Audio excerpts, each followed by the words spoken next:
Pacifique. Poulet rôti façon Nectar. Préparé sans fruits d'or. Fruits d'or et pur tournesol, purifié 2 fois depuis toujours. Une huile légère et digeste. Pour être en forme, vous équilibrez votre alimentation avec fruits d'or.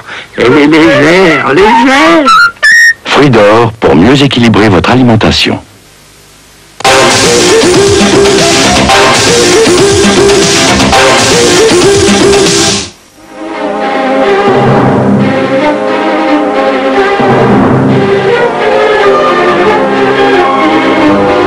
Le Festival international de Radio France est de Montpellier. C'est 130 concerts du 12 juillet au 4 août et c'est Montserrat Caballé, Claudio Abbado, Christa Ludwig, Kess Jarrett, Frédéric Goulda. Mais aussi Gustave Mahler à Montpellier et à Carcassonne et Zaïd de Mozart à Arles, à Pézenas et à Montpellier.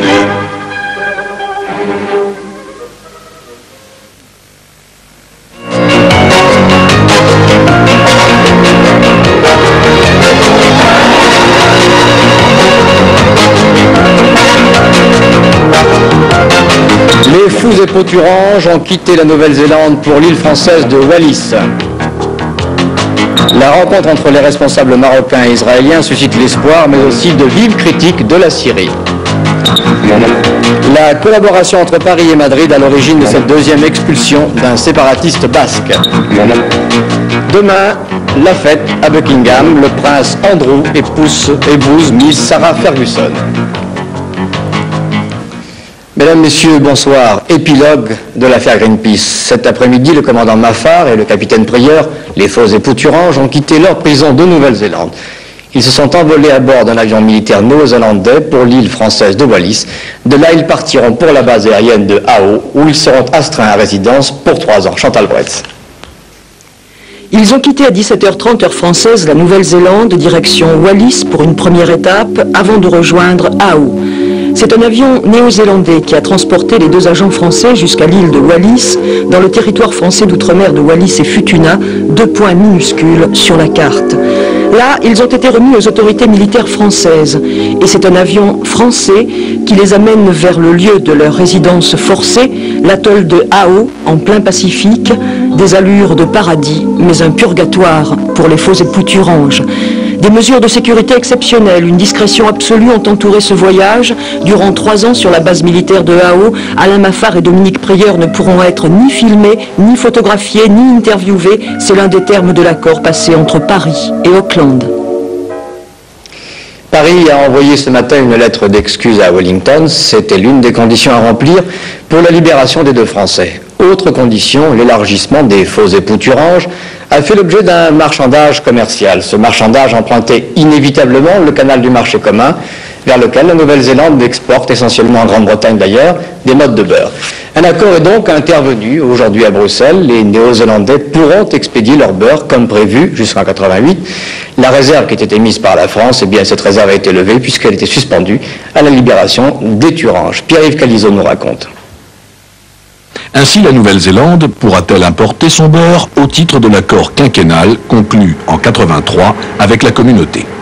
Un tout petit peu moins que prévu toutefois, car il fallait ne pas trop froisser l'Irlande, qui avait fait savoir que les contingents suggérés par la commission de Bruxelles étaient un peu forts. Résultat, on enlèvera 500 tonnes aux 77 000 prévus pour 87 et 500 tonnes encore aux 75 000 arrêtés pour 88. Cet accord, de toute façon, évite à la Nouvelle-Zélande et à la communauté de se livrer une bataille féroce sur les marchés d'outre-mer. Enfin, il faut savoir que cette année, les 12 importeront moins de la moitié du beurre néo-zélandais qu'ils recevaient en 1973.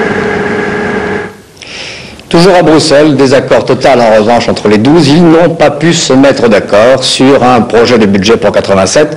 Rendez-vous a été pris pour début septembre. La rencontre entre le Premier ministre israélien Shimon Peres et le roi du Maroc, Hassan II, se poursuit, entouré de la plus grande discrétion. Rien n'a donc officiellement percé de la discussion. Pour Soir 3 à Ifrane, Farida Moa de Radio France Internationale.